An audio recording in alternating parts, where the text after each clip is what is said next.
Monday Night Rugby on Off the Ball. With Vodafone, main sponsor of the Irish rugby team. We all belong to the team of us. Okay, so we are past the halfway stage in the Six Nations 2022 and it's all looking very good for France. Happy to bring in Gerry Thornley of the Irish Times. Hey, Gerry. How you doing, Joe? You well? Very well. Fiona Hayes, Grand Slam winner. Hey, Fiona. Hi, Joe. How are things? I'm great. Now, look, which of us can say that they knew the ins and outs of World Rugby Laws 3/1320 in advance of the weekend? But, geez, we know it now, Gerry. Yeah. That grid that you guys threw up in Virgin Media at half-time kind of summed it up. If anybody ever looks at World Rugby's laws, you genuinely would rather have another stab at Ulysses or, I don't know, Fall and Rise of the Third Reich or something. It's labyrinthine. And look, it ruined the game as a spectacle, no doubt about it. The only thing I would say in World Rugby's defence, I doubt they quite envisaged something like this. I don't know whether you allowed the officials a little bit more leeway. If there's a genuine injury, a dislocated elbow followed by a red card for your two hookers, then maybe some allowance would be made. No earthly reason why they should be punished and reduced to 13 men as a result of that. It's clearly designed because World Rugby don't trust coaches. That is, that coaches will, if their team is struggling to scrum, will tell a replacement player in the front row to go down injured, and that way they go to uncontested scrums. And, some coaches have been known for this more than others. I'm told one coach in England particularly, so I won't name names because I don't want enough Premiership Rugby to claim that this is so. That's what I've been told. But clearly it was based on the premise that they don't trust coaches, and they wanted to avoid having a farce. Unfortunately, by trying to avoid one kind of farce, they created another one. It was just grossly unfair in the Italians that it should be doubly punished for a very clear injury and a red card. It just made no sense at all. Yeah, Fiona? It really did destroy the game. It ruined it. I thought you'd wonder how much Ireland, obviously there was 9 tries run in, you wonder how much Ireland got from this game, but it's exactly that. I was on loads of WhatsApp groups that whole thing was doing the rounds. The thing he put up on Virgin Media went around to everyone, and obviously it's very, very clear, and we all know there are, as Gerry said, coaches out there. You get someone to go down, you could play with maybe 4 back rowers on the pitch, which obviously is something you don't want to happen as well. So it's there for a reason, but that early into the game, I don't think we ever see it happen after, 18 minutes even. It was mad to think the poor Italians playing with 13 men and then obviously going down to 12 as well for the end of the game. Yeah, and Joe, yeah, it says it all that actually the referee himself wasn't even sure.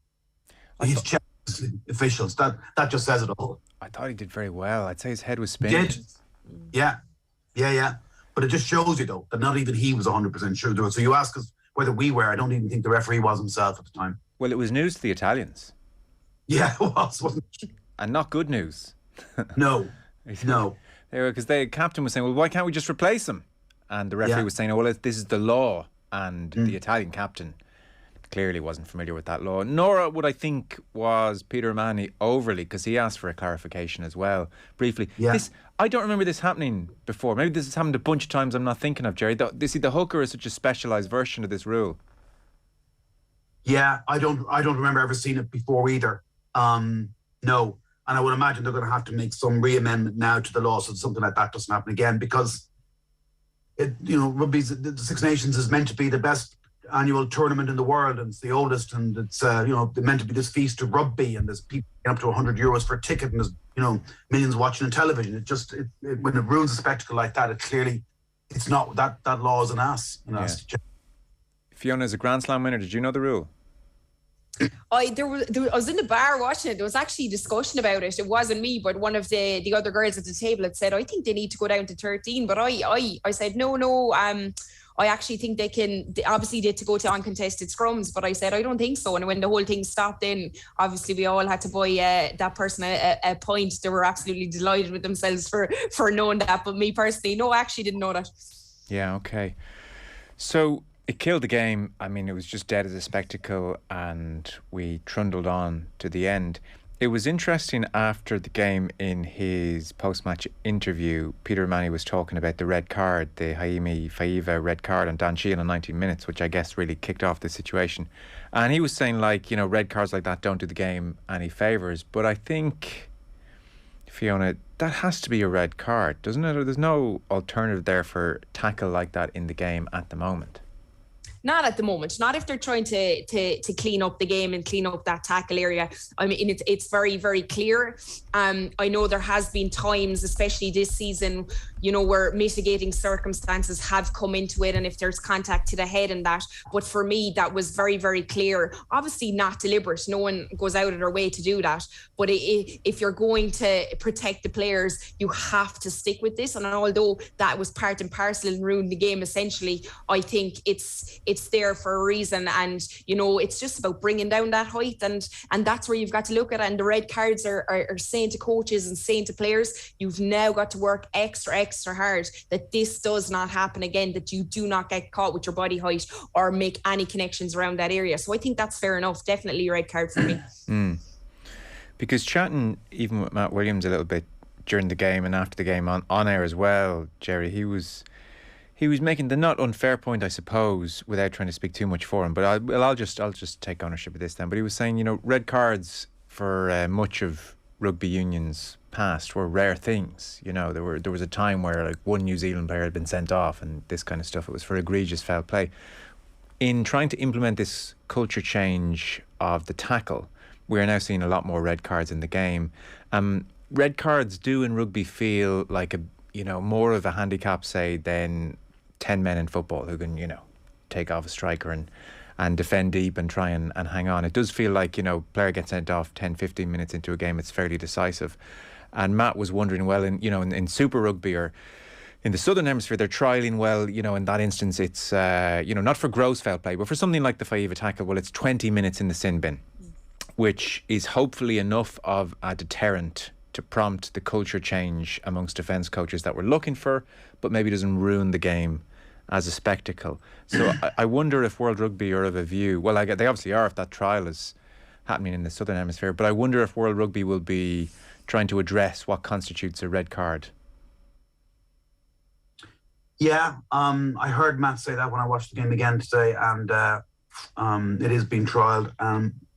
Owen Doyle made a very good point in the Irish Times when this was first discussed, and he said that, what's to stop an opposing team then? Are they therefore more likely to go and target an opposition player who's key in the opposition lineup, knowing that the sanction is only going to be 20 minutes rather than 60 or whatever's left in the game? And I'd be anxious about that one, I must say, Joe. I'm not sure about that at all. A red card is a red card. Once you start getting into 20-minute red cards or proper red cards, you're moving into a very grey area. I'd be interested to see what the findings of this trial are before I'd endorse that one. Yeah, with that, Joe, as well, even if it was something along the lines of they could look at maybe that player not coming back onto the pitch. So maybe you do get someone else on, but it's on the ownership then of the player to change their ways, but they're actually not allowed back on the pitch as well. I think that's part of it, actually. It's akin to a black card in GAA. So they're allowed to replace you, but certainly your day is done and the team are without a 15th player for 20 minutes and then they have to replace the offender with the substitute. So they're trialling that at the moment. I mean, it's difficult to know because really you can't prompt this culture change quickly enough, and we're still seeing so many players, even when there is the risk of a red card. Like there was another shot of Faiva that I saw then over the course of today on social media where he had tackled at a similar height earlier in the game, and so you're kind of wondering if defensive coaches, Fiona, are implementing this culture change and bringing down tackling heights. It doesn't look like a lot of them are. It definitely doesn't look like a lot of them are. I think a lot of them, like you're looking at big guys, massive guys. They've used their strengths. I think there's a different show. I'll compare it to women's rugby. Sometimes when I'm watching it, women don't a lot of the time have that kind of upper body strength, so they don't target the ball a lot of the time. So as a defence coach, I'd be looking at maybe getting that chop tackle in. It's always constantly coaching that. But with the men's game, when you've got these big guys, they're used to getting on the ball, they're used to slowing it down, they're used to being able to hold up players, especially with that choke tackle as well that's in the game. So I'm sure they've worked at tackle height, but it's the players themselves. I would imagine, when you're dealing with all aspects of the game and all aspects of that ball carrier, how you're going to slow it down, how you're going to delay that ruck, is everyone wants quick balls. So they've looked at, I would imagine that's why they do a lot of that upper body staying up as well, tackle. So I'd say it's worked on. I just think as players, they're not looking at it harder. They're dipping the hips. It's so slight and it's so minute, but it definitely does have to come down another few inches. Yeah. It's too risky. Yeah. Gerry, what's your read on what the defensive coaches are preaching at the moment across the game? Well, yeah, it's not reaping the culture change or changing education of players, tackling methods that you would have thought would have been hoped, because as you say yourself, you can overcome a red card, I think, in other team sports more easily than you can in rugby. It's much more difficult to overcome a red card in rugby. If you're down to 14 men, and certainly down to 13, but even if you're down just to 14 men after 20 minutes, it's well not impossible to win, isn't it? As Ireland discovered in the Open Game of Six Nations last year in Cardiff. So, albeit that was for something else. I do think that I don't understand why this even become for such a discussion again, that it's even become a bit of a grey area again. Seems to have in the last 6 months. Look, a high hit, neck upwards, is a red card, end of. It's just, the head, hitting an opponent's head from the neck up is just a no-go area. It has to be a red card. And I was surprised by how many people maintained thought it was only a yellow, talking to fans who've been at the game. I just think this is the way rugby has to go.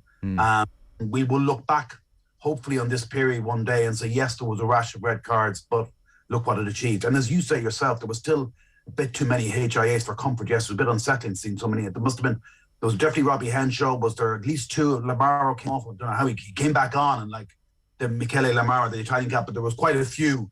And anything that makes the game so much safer health-wise for the players has to be endorsed. End of. Okay. So Ireland played against 13 and then 12 for a time as well. So it's not often you see that. Andy Farrell said, I thought we started to overplay a little bit as a result. Fiona, this is a ridiculous question. Can it be hard to play against 13 players sometimes in a way to keep discipline and keep things going?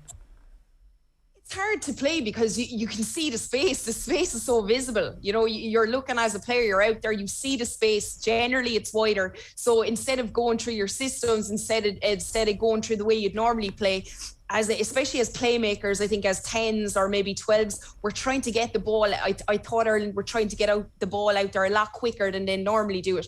In rugby, the old saying, you earn the right to go wide. But when you see so much space wide, it's almost like, let's get there now, let's go there. And I think we overplayed.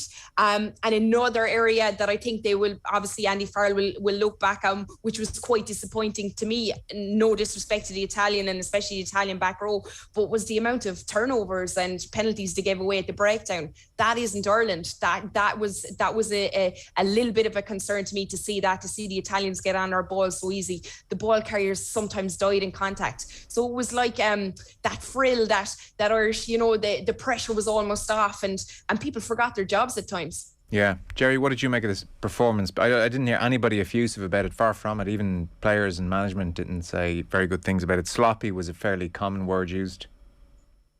They were in a no-win position, weren't they, from the 20th minute on? They either put on 100 or they don't. And they didn't put on 100. They barely put on 50, so therefore it wasn't great. Look, put yourself in their positions. Just be in the ground. 20 minutes are up. Every Irish player and every person in the ground knows that Ireland are almost certainly going to win this match anyway. And then after 20 minutes, it's a foregone conclusion. It's not even a contest. You can't possibly rouse yourself for a performance like you would do if you're 15 against 15. 20 minutes gone, and it's a one-score game. Or in Paris, or at home to Scotland or Wales for that matter either. It can't be. And yet they overplayed their hands as well. There were, Fiona and myself were talking off air before we went on air, and we were talking about the 22 handling errors. I think there were 5 penalties at the breakdown on Irish ruck ball. Lamar got over the ball a couple of times. Their props got over the ball, and the number 8 got over the ball. And that actually was a little bit of a worry, because that's a bit of a continuation of what happened in Paris as well. And it's surprising, because it's one of the Paul O'Connell areas of expertise and something that has been normally a great strength of this team, both under the previous coaching regime and under this one. So maybe it's no harm they get that lesson now. They didn't seem to be resourcing the rucks. Looking back at the turnover, the rucks there, they weren't. So people were waiting maybe for an offload, or just looking to get their hands on the ball because they had this numerical advantage. They just lost the way a little bit in that sense. You have to give a little bit of credit too to the Italians. There was some brilliant line speed and defence. They pushed up, and then they chose their moments to not bite and drift when Ireland were going wide. And even in the 80 minutes are up, and they've conceded 50 points, and they're down to 12 men, and they're still holding up Irish players over the line. Lamaro led the way with 19 tackles, despite being off the pitch for 10 minutes. And at one point, Ireland won the ball out from the 22. and Josh van der Vleet's decoy run checks him inside, and he's beaten on the outside, and tracks 1, 2, and then a third player and hauls down, I think it was Gary Ringrose from behind. It was a sensational effort by them. Like, there was nothing wrong with their spirit, you have to say. And I just felt that Ireland were in a little bit of a no-win position. I think that Joey Carbery's performance will come under unfair criticism to some degree, because he's hauled off immediately after missing a third kick in a row. And that means, any goal kicker, any at half, will be, to some degree, his performance will be viewed in the prism of his goal kick. If it goes badly, that will affect the overall review of his performance. And he was hauled off immediately after missing the third, which wasn't a great look for him. I think, Johnny comes on and Italy are down to 13 men and then 12 men. They were always going to crack and tar and wilt, weren't they, in the last quarter, after putting in such a phenomenal effort, and probably concede 3 tries in the last 10 or 15 minutes anyway. But definitely, I thought Johnny, by simply being running more square on and fixing defenders and giving shorter passes, did seem to create a little bit more space. But then that space might well have materialised anyway. I don't know. But yeah, it was a patchy performance. I still think that it's given some beneficial test exposure to Michael Lowry and to others. And, there was some big performance. Even when it was 15 against 15, I thought it was very interesting how well Caelan Doris was going. Like, there's no doubt you get more out of Caelan Doris as an 8, because he's not on the blind side of a scrum and he's getting into the action more, he's carrying more, and he had a really good game, I thought. Even when it was 15 against 15, I thought he was Ireland's best player. And so he's got a few selection dilemmas, Mac Hansen or Conway in the right wing. Who comes in at 12? Would it be Mundiaki or Robbie Henshaw? He has increased his options, and he has used 31 players in the 3 games to date, so it's not all that bad. Yeah. Loads of interesting stuff there, Fiona. Gerry's point on the breakdown jumps out. It was quite striking to see Italy turn Ireland over quite a few times on the ground. And then I'd be curious for your thoughts on Carbery versus Sexton as well. Let's park Carbery's place kicking, because he proved in Paris that he's capable of kicking very, very well. So we'll say that that's a box ticked. There was a lack of fluidity about Ireland. You think of the Wales game and how they went through the gears and everything was just looked to be in really good working order. That wasn't the case against Italy yesterday. And even on Virgin, Shane Horgan did a piece where he compared and contrasted when Sexton was on the pitch versus Carbery.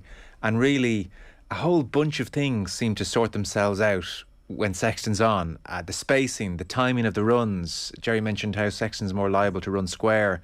Everything just looks a bit better, runs a bit better. That is not to heavily criticise Joey Carbery, but I think it has potentially, Paris and yesterday, illustrated what so many former players are talking about when they are adamant that there is a gap, and there really is a gap. And maybe it's more evident sometimes when you see both of them playing the same game like that, because when as Carbery was going off, the points differential was pretty poor at that stage, all things considered, which is not an unimportant factor potentially come the final day of the season. But regardless, just talking bigger picture, that gap is there. Things just, even to the layman's eye, just looked a whole lot better when Sexton came on all over the field. 100% looked better. He came on, and as Gerry said, obviously the Italians were getting tired with that 15 minutes after half time, I suppose, is where I was most disappointed with Carbery's performance. I thought it was a real chance to go after the Italians, real chance to get the ball into space and get guys running and getting people ticking together. I just feel like, with the amount of games Johnny has with the guys around him, you see it the minute he comes on. We love watching Johnny do a loop. He brought it in one of the first plays that he came on. It's exciting. He squares up, he loops around. There's a few options available. It looks so natural to him. And I think with Carbery, we looked at France. He did an okay game, good game, I thought. Was thinking maybe let's get this guy some more game time. Obviously the Italian game is what everyone's thinking, because we do know there's a gap there. We know Sexton is number one. It is very, very clear, and we saw that with how he plays with those around him. But for me, I thought his performance was okay. There was little lulls at time, and he didn't really have the confidence to pull the guys in and say, hey guys, what's going on here? There's 13 men on the pitch. We've got to be a little bit more creative. But I think it's also really hard in a game like that to do that. When you're looking at a scrum that's uncontested, you obviously everything goes out the window there. He's getting ball. He's not getting the same kind of ball you would have thought he would get. So for me, there's a massive gap there. it's Sexton is number one, but I think he needs to be playing more with these guys. And if maybe Sexton had started, it could have been the exact same. Carberry coming off the bench, someone was always going to spring a bit of life into it, and I thought Johnny did it excellently when he came on. Yeah, that's a fair point. I suppose the interesting question, Fiona, and get you to hazard a guess, is Carberry's about 80 games shy of where Sexton is. So if Carberry gets another 20, 30 games, will his appreciation of space and timing and sequencing and all these things that Johnny just does effortlessly because he's seen it all before, will he close that gap on Sexton massively, or is there just something that Sexton has that is unlikely to be closed? Sexton definitely has something. He has that flair, but I think it's a confidence thing, and we're not seeing, Carberry is confident, but we're not seeing, a Sexton confidence where he's been around. He's how many games under his belt? He just knows the guys inside out. Everyone he plays with, everyone looks up to him. Craig Casey came on in his interview. The first thing he talks about is how great it was to be on the pitch with Johnny Sexton.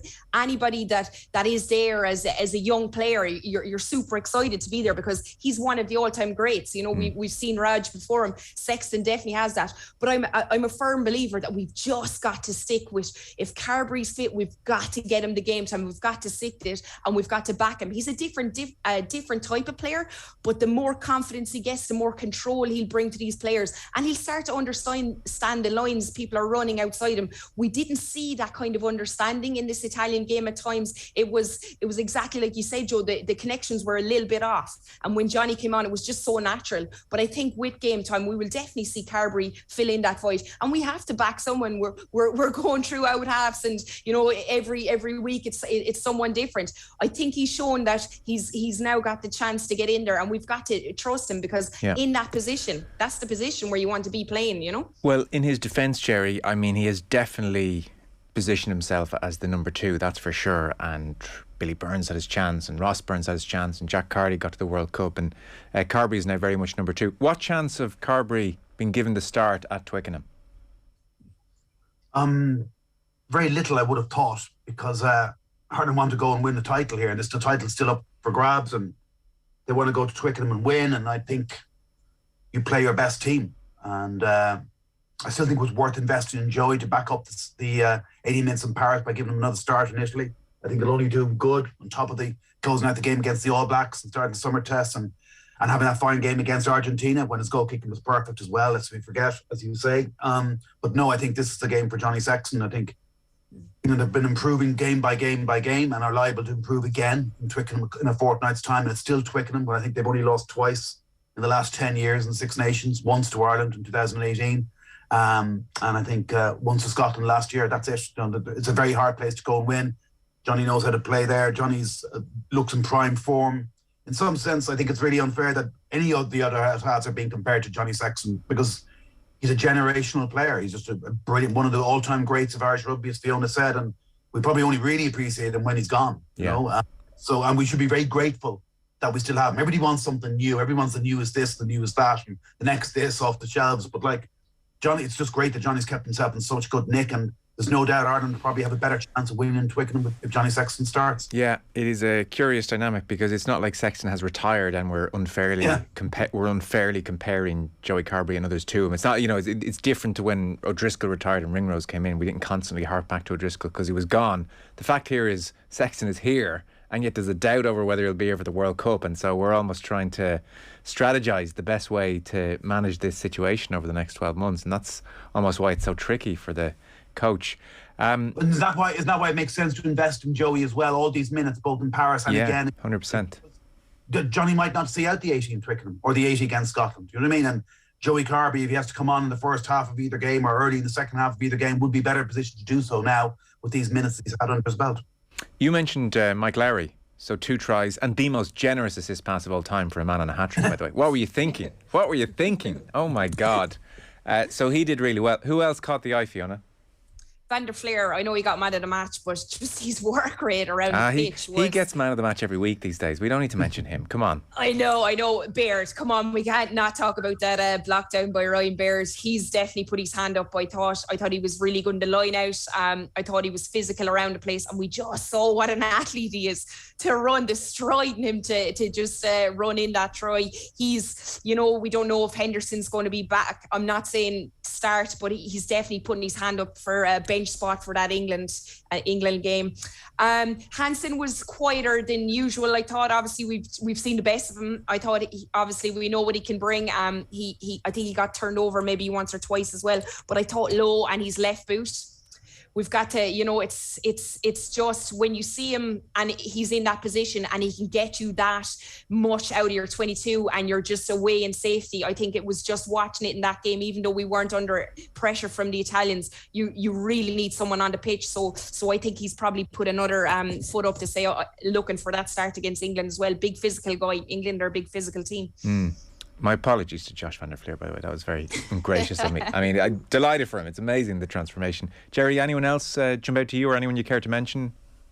Dan Sheehan looks great, absolutely made for Test rugby, doesn't he? I mean, he had the 15 out of 15 darts. But then again, I don't think actually usually contested one of his throws. And then Rob Herring comes on the pitch and they throw somebody up and nick it, and Herring's darts are regarded as world class. But, Sheehan's darts are very good. He coming around the corner on those launch plays off lineouts, he builds up a fair head of steam, doesn't he? He's very strong on both sides of the ball. I think he's a real find, isn't he, the last couple of years? A real test match animal.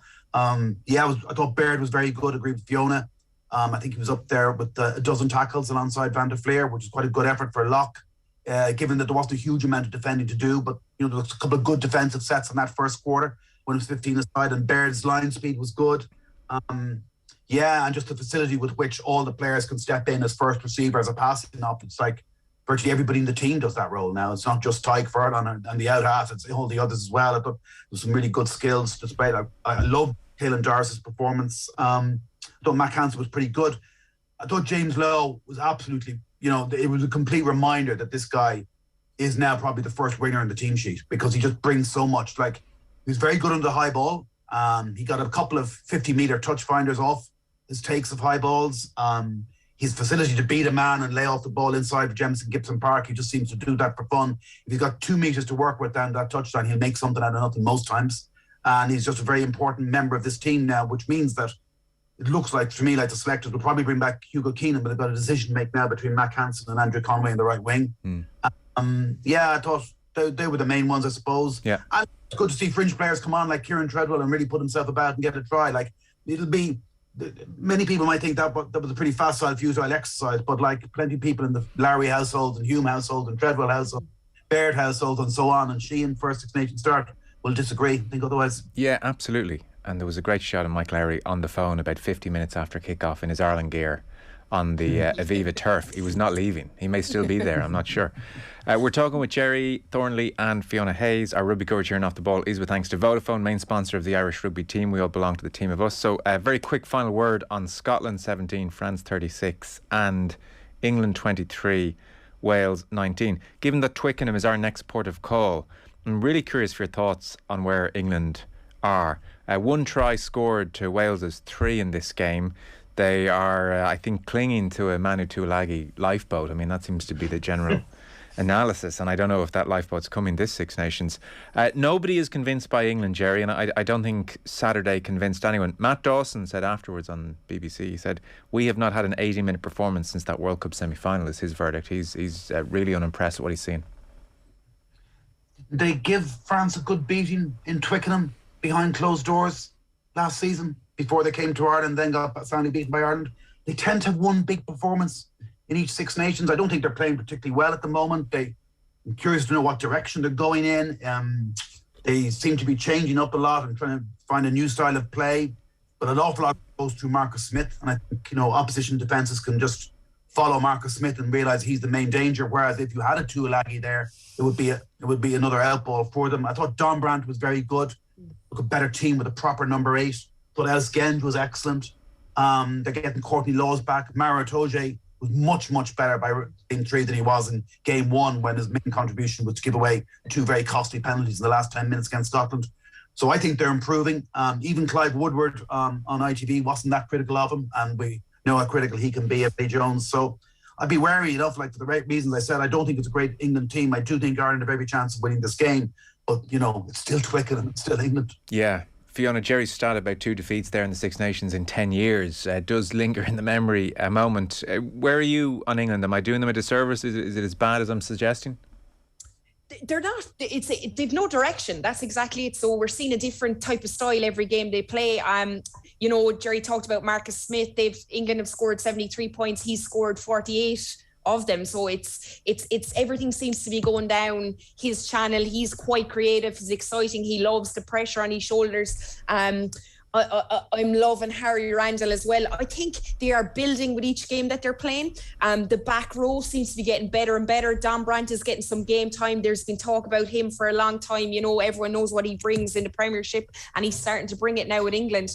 Itoje was probably, in my opinion, man of the match. I thought he was outstanding. I know they gave it to Marcus Smith, but it was definitely one of his better games. One area I think Ireland could probably go after potentially, Joe, would be the scrum. I think they gave away 2 scrum penalties and 1 free kick as well. So they were quite sloppy around that. Their line-out was good, but I definitely think it's going to be a physical battle, but they lack something in their centres. Myself and Gerry were talking off air, and, they don't have that crash. They don't have that big ball carrier, and it seemed to affect their play around the whole park. So they don't really have that direction. But exactly, Twickenham, you don't know. They're playing in front of their home fans. I've played there twice myself. It's absolutely scary walking out to the pitch with this sound in there, and they just absolutely lap it up when they're at home, and they certainly would not want to be losing to an Irish team at home. And Eddie Jones seems to be seems to be confident going into the match in the way he's speaking. Yeah, we'll build up to that more closer to kick-off time. And then Scotland 17, France 36. I mean, the margin could have been greater here than that scoreline suggests if Chaminade was kicking better and there was a late Scottish consolation try. I suppose, Gerry, there was a point here where when Chris Harris throws the ball to Stuart Hogg at 10-12, if he goes over, maybe the crowd gets up and there's momentum and the French panic a touch. That said, Stuart Hogg didn't catch that ball, and really, by the end of the game, it was an annihilation, really, wasn't it? France, just in every facet, were just so dominant. Scotland were nowhere near them. Yeah, sensational start, wasn't it? That counter-attack from the best player in the world at the moment, Antoine Dupont, and that first try, and then the way they keep the ball alive for the second try. Just 2 stunning tries, real French rugby. But Chaminade is a bit of a weak link. He invited Scotland back into that game by just not claiming a high ball, and I don't know if he's going to be their world brilliant goal kicker. Maybe his kicking wasn't brilliant in Murrayfield, but he is a brilliant goal kicker. But I'm not sure. I mean, Ireland, I thought, targeted him pretty successfully in Paris as well in round 2. I think it showed up Ireland's performance in Paris in a very good light, what they did to Scotland. They can find many ways to beat a team. Yes, Scotland had a good second quarter and might have taken the lead through a break out of nothing by Duan van der Merwe, but Chris Harris probably should have passed the ball to Ali Price to make it a simpler execution then for him onto Stuart Hogg. I still think France would have won. I just think they've got an incredible strength and depth now, strength off the bench. You've got the best player in the world in Dupont. You've got probably the best winger in the world at the moment in Damien Penaud as well. He's just a sensational player and playing great rugby at the moment. Mo Fana, then what a talent he's emerged. Right now, you wouldn't think Vakatawa will even get back into that team. The back line is so good. Fiku's probably playing the best rugby of his life well. And you've got all that power up front and off the bench. Marchand is probably the best hooker in the world. He's certainly the best hooker over the ball. And they brought on the power game then in the second half as well. So Friday night in Cardiff will add a bit of an intrigue of its own. It's another factor. Friday night game, Wales will be up for it. And we saw in Twickenham, they never know when they're beaten. The fat lady's going to be well sitting before they're ever beaten. But right now, it's really hard not to see France winning a Grand Slam. They've got the roast beef being served up finally in Paris in the last night, and could you imagine the Stade de France then going for their first Grand Slam in 12 years and against England? The only thing that might scupper their chances is if they get over aroused and get an early red card or something, but it looks their Grand Slam to lose now. Yeah, it really does. I mean, one of the joys of watching them at the moment is Sean Edwards in the coaching box, who, when Antoine Dupont runs the length of the pitch, does not celebrate. Like, he had no interest in that. But when they have a try from like a defensive turnover and it's like their fourth try of the game, he's banging the desk as if it's the most beautiful thing he's ever seen. It's he's really kind of got through to them. And there was a video of Edwards, kind of coaching them in his pidgin French, which was going viral last week on social media. And I think, it was in this part of the world, there was a degree of like, this is kind of funny. Sean Edwards is one of the least French people you could imagine, and here he is trying to speak French. And yet what stood out to me was total silence in the room, total concentration. They've all bought into him, and, he's been such an addition to their ticket. So, Fiona, agree with everything Gerry's saying. Grand Slam looking very, very, very, very likely. with Antoine Dupont looking very likely, he is just so good to watch. They have the power game, they have the flair, and it's exactly like you say, Joe. They're now starting to love defence. They like defensive sets. It was something the crowd even may not have roared as loudly as Edwards would, but we're now seeing it. They've bought into it. They love those big hits. They love the turnovers just as much as him. I think it's same as Gerry, unstoppable at the minute, playing great rugby. Maybe that excitement, maybe the pressure when it comes into being away Friday night, but I don't think so. I think it's the Grand Slam year for France at the minute. Yeah, going to be fascinating to watch that game in Cardiff. Fiona Hayes, Gerry Thornley, thank you so much appreciated. Cheers, guys. Cheers, Joe. Cheers, thank you. Monday Night Rugby on Off the Ball. With Vodafone, main sponsor of the Irish rugby team. We all belong to the team of us.